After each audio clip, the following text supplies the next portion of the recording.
Seguindo o nosso tema HPV, agora vamos nos aprofundar um pouquinho na principal medida de prevenção, de proteção dessa verdadeira epidemia.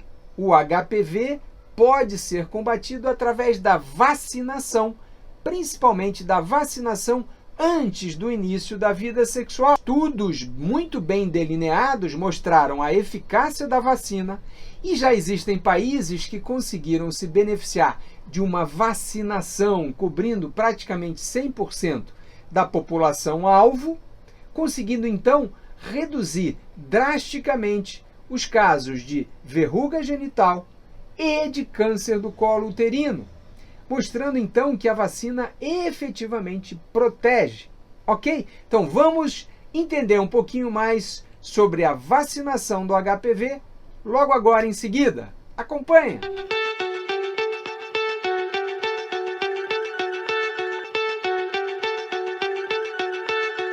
Bem, vacinação para o HPV começa lá para 2006, 2007 com as primeiras campanhas sendo realizadas depois de estudos muito robustos, mostrando a capacidade de vacinas diminuírem a ocorrência das lesões do colo do útero e de verrugas genitais. A vacinação do HPV já é algo bastante sedimentado e recomendado em vários países pelas agências de saúde e aqui no Brasil pelo nosso Ministério da Saúde, que incluiu a vacinação do HPV na carteira de vacinas obrigatórias. O grande problema é que alguns pais ainda interpretam a vacinação como um incentivo para iniciar a vida sexual. Não tem nada mais equivocado do que isso. A vacinação é uma proteção, é algo que precisa ser feito na idade adequada, porque é aí que a gente tem a máxima eficácia da vacina. Então, o público-alvo, meninas e meninos entre 9 e 12, 13, 14 anos, para receberem a primeira dose da vacina contra o HPV. E aí um breve resumo, a gente tem vacinação que utiliza a vacina bivalente, 2 principais subtipos relacionados ao câncer do colo do útero, o subtipo 16 e 18, vacina quadrivalente, que já pega 4 subtipos de alto risco, e a vacina mais nova, mais recente, a nonavalente, que cobre 7 subtipos de alto risco e 2 de baixo risco, pensando aí na cobertura não só do câncer, mas também das verrugas genitais. Então, cada vacina tem um perfil específico a que o nosso Ministério da Saúde tem condição de oferecer à população. É uma fabricada pelo Instituto Butantan e que é a vacina quadrivalente. Qual é o problema? A população a ser vacinada é muito grande e nem todos os países conseguem uma produção, uma quantidade de doses suficiente para oferecer para toda a população. Aqui no Brasil, infelizmente, a taxa de cobertura vacinal ainda é baixa. E aí isso fez com que a proposta da vacina, que é, na medida em que mais pessoas do público-alvo são imunizadas, menor a chance de circulação dos subtipos de vírus de alto risco. Como nem todas as crianças estão sendo vacinadas, a gente não tem esse chamado efeito de rebanho, onde quanto maior o número de pessoas vacinadas, maior vai ser a proteção indireta para as pessoas, porque o vírus circula menos. Vejam, a cobertura, pelos dados do Ministério da Saúde, apenas metade das meninas público-alvo para segunda dose da vacina quadrivalente realmente foi vacinada. E cerca de 27% dos meninos receberam essa segunda dose. Então, numa verdadeira escolha de Sofia, o Ministério de Saúde, em 2024, no mês de março, abril, decidiu então oferecer a dose única, uma dose da vacina quadrivalente, e estender essa população alvo.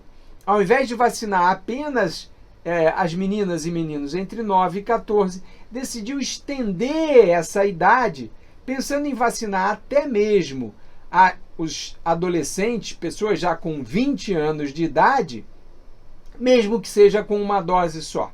Então a filosofia aí é tentar reduzir a circulação do vírus de alto risco, pegando o maior número de pessoas, mesmo que com uma dose apenas, porque o nosso desafio aqui no Brasil ainda é a eliminação do câncer do colo uterino. Então essa é uma estratégia voltada para a redução dos números da casuística de câncer do colo uterino. Porque a gente tem essa informação vinda de outros países e comparando os indivíduos que tomaram uma dose só, 2 doses ou 3 doses, que era o esquema posológico inicial, a diferença em relação à proteção para o câncer do colo do útero é pequena. Então vale a pena vacinar mais indivíduos com uma dose do que ficar insistindo numa segunda dose para um grupo mais restrito.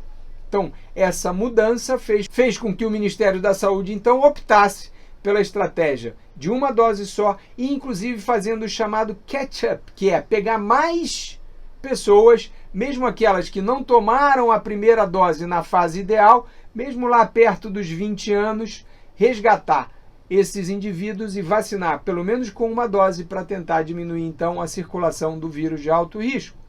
Então, a vacina oferecida no SUS tem esse viés de proteção do câncer do colo do útero.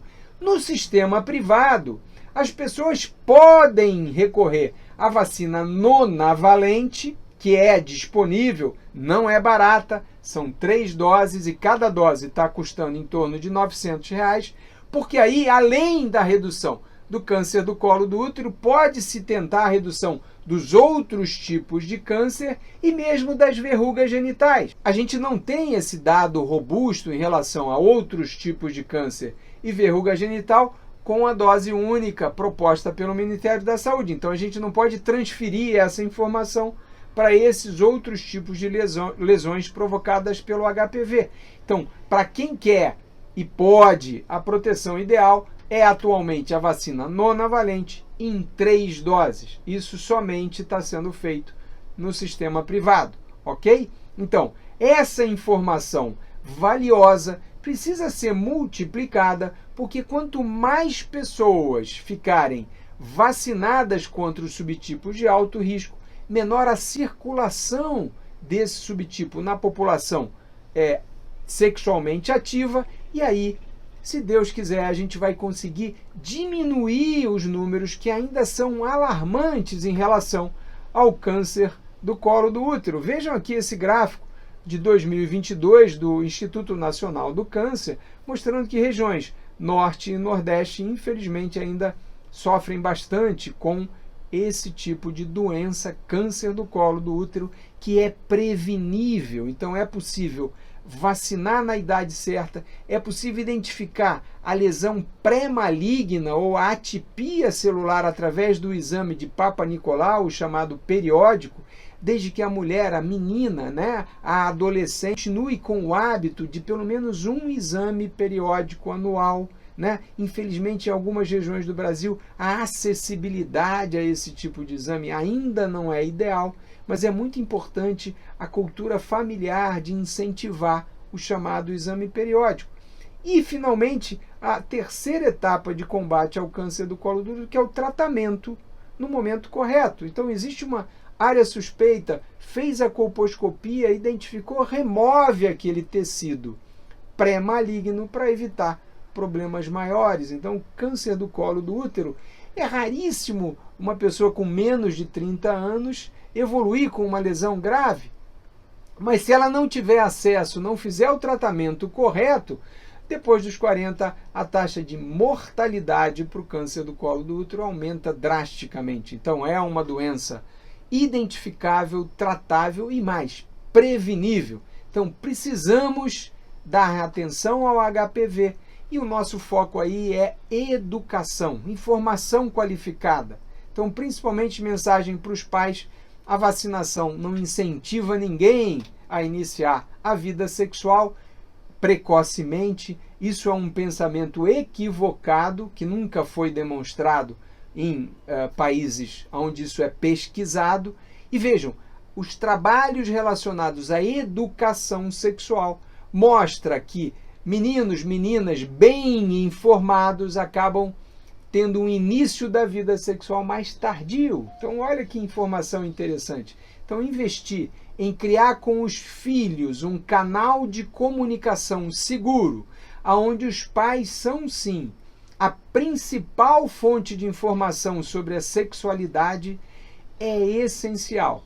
E nesse universo cabe aí um assunto tão relevante quanto o HPV. Ok? Então, ficou com alguma dúvida? Não esqueça, o e-mail está à disposição. Por favor, compartilhem a informação com o maior número de pessoas para a gente divulgar cada vez mais.